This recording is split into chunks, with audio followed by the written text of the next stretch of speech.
മേഘങ്ങളിൽ നിന്ന് ഇങ്ങനെ ഒരു സ്വരമുണ്ടായി, ഇവൻ എൻ്റെ പ്രിയപുത്രൻ, ഇവനിൽ ഞാൻ പ്രസാദിച്ചിരിക്കുന്നു, ഇവൻ്റെ വാക്ക് ശ്രവിക്കുവിൻ. ഇതു കേട്ട് തക്ഷണത്തിൽ ശിഷ്യന്മാർ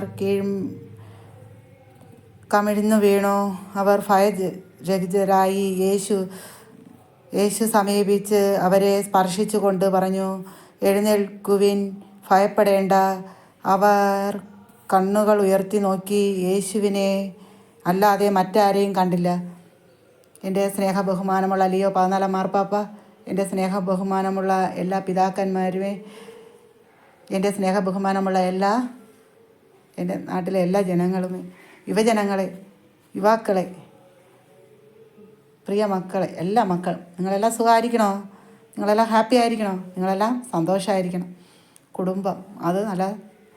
അമ്മ പറഞ്ഞിരുന്നു യൂട്യൂബിൽ, എന്താണ് കാഴ്ച സമർപ്പണം. അമ്മ കാഴ്ച വയ്ക്കൂല എന്ന് പറഞ്ഞു. പക്ഷേ പിതാവിൻ്റെ ഇഷ്ടം നിറവേറേണ്ടിയുണ്ട്.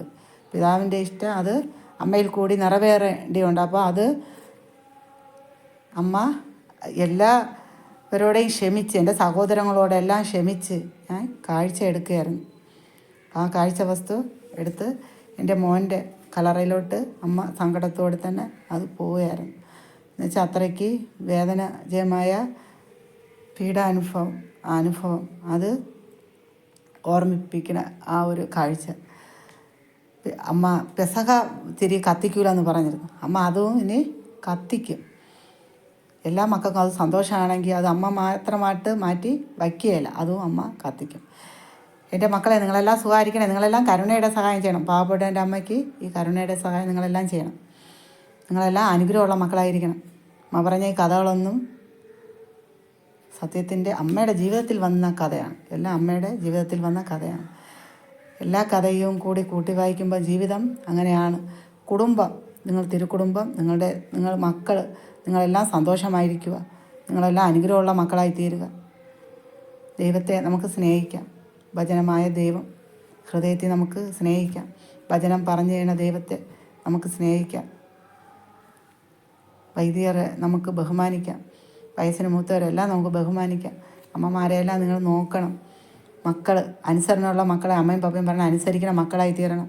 എങ്കിലേ നമുക്ക് ഓരോ കാര്യങ്ങൾ നമുക്ക് നേടിയെടുക്കാൻ പറ്റുള്ളൂ. സ്നേഹം അതില്ല എങ്കിൽ നമുക്കൊന്നുമേ നേടാൻ പറ്റുകയില്ല. സ്നേഹമില്ല എങ്കിൽ നമുക്ക് ഒരു കാര്യവും നമുക്ക് നേടിയെടുക്കാൻ പറ്റുകയില്ല. സ്നേഹമുള്ളിടത്ത് എല്ലാ കാര്യവും വിജയമായിട്ട് തീരുകയുള്ളൂ മക്കളെ. അതാണ് അമ്മയും എല്ലാ മക്കളോടെയും എല്ലാവരുടെയും ക്ഷമിച്ച്, എല്ലാവരുടെയും സ്നേഹം. അമ്മയുടെ ശത്രുക്കളോടെ പോലും അമ്മ ക്ഷമിക്കുകയാണ്. എല്ലാവരുടെയും ക്ഷമിക്കുമ്പോഴാണ് ദൈവ അനുഗ്രഹങ്ങൾ നമുക്ക് തരിക. രോഗങ്ങൾ മാറുക. അമ്മ ശത്രുക്കളോട് ക്ഷമിച്ചപ്പോൾ അമ്മയുടെ കുഷ്ഠരോഗം മാറി. മുഖത്തെങ്ങനെയിരുന്നു നല്ല ഇതായിട്ട് കുഷ്ഠരോഗമായിരുന്നു, അതൊക്കെ മാറി. വയറ്റിലിരുന്ന പ്രശ്നങ്ങൾ മാറി. അതുകൊണ്ട് നിങ്ങളും അയൽക്കാരോടൊക്കെ ക്ഷമിക്കുക. നിങ്ങളെ ദ്രോഹിക്കണം, നിങ്ങളെ വിഷമിപ്പിക്കുന്നവരോടൊക്കെ നിങ്ങളൊന്ന് ക്ഷമിക്കുക.